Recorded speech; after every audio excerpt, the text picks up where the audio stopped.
Metallic bonding. Metallic structures are typically rather empty, having large internuclear spacings, and prefer lattice arrangements in which each atom has many nearest neighbors. The weakness of the individual bonding actions in a metal is due to the enlargement of the internuclear spacing.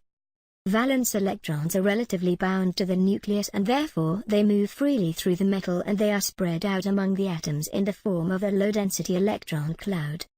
A metallic bond results from the sharing of a variable number of electrons by a variable number of atoms. A metal may be described as a cloud of free electrons. Therefore, metals have high electrical and thermal conductivity.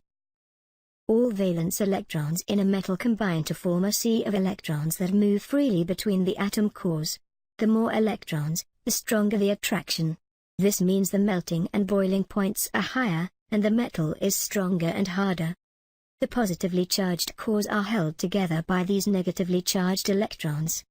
The free electrons act as the bond, or as a glue, between the positively charged ions. This type of bonding is non-directional and is rather insensitive to structure. As a result, we have a high ductility of metals. The bonds do not break when atoms are rearranged. Metals can experience a significant degree of plastic deformation.